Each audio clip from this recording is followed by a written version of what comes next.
大家好，我係心齋。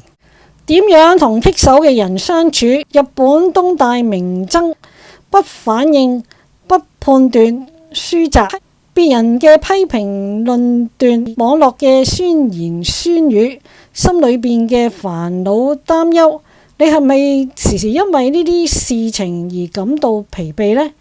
不由自主地受到影響。日本東大明僧草剃龍信以一招不反應嘅思維，鼓勵現代人練習唔好對每一件事都有反應，不作為嘅反應。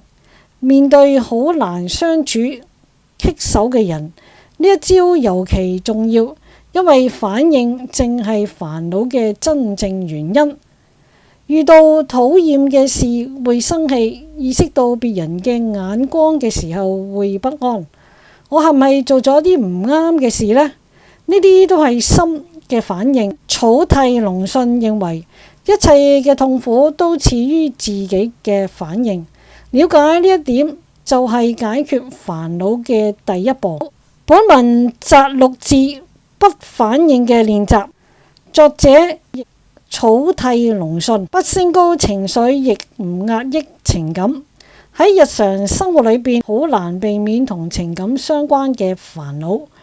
職場亦好，家庭亦好，唔理走到邊度，人經常為情感煩惱，並令到壓力累積，結果因為憤怒而無法集中精神。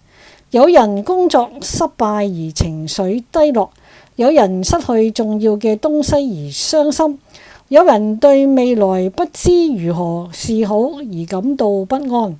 種種內心嘅動搖都係情感嘅表露。如果能妥善控制情感，應該有幾好呢？相信呢個係每個人嘅希望。情感亦係心理嘅反應。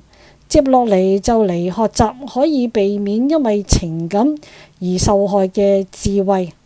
首先，整理人嘅煩惱。佛教將情感方面嘅煩惱大略分成兩種。A. 防衛不愉快嘅情感產生，一湧現情感就立刻消除。B. 思量應該點樣同對方相處。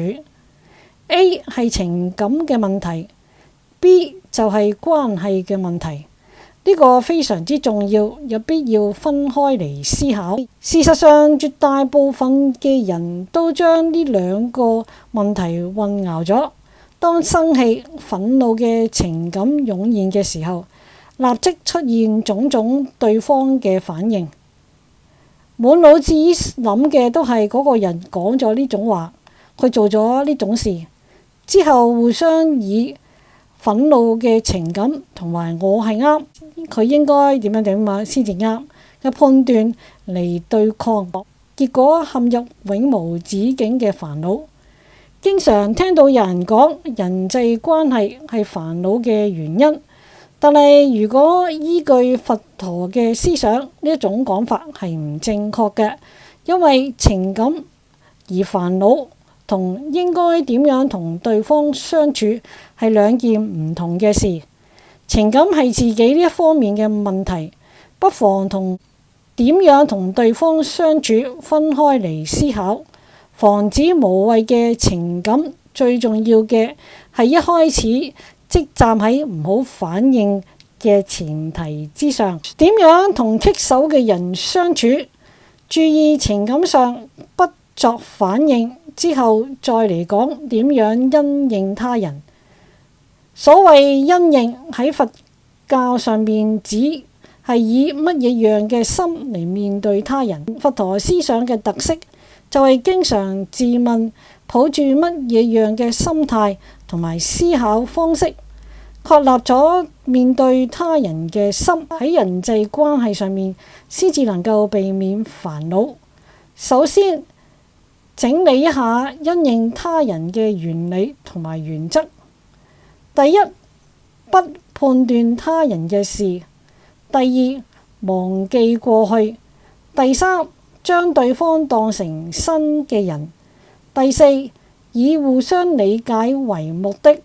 第五，觀察相處嘅目的，唔判斷他人嘅事，亦就係實踐前面已學過嘅不作判斷。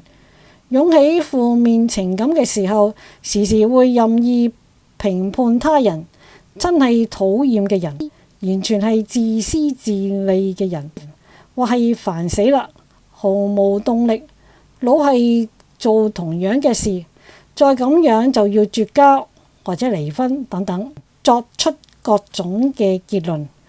呢啲判斷或許有一啲道理，但係實際上，世上確實存在住任何人睇咗都覺得愚蠢嘅人。但係咁樣嘅判斷，你唔覺得有啲危險嗎？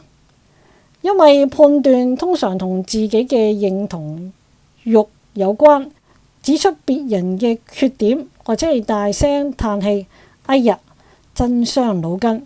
藉呢啲行為嚟確認我係啱嘅，掛記住自己比對方優越。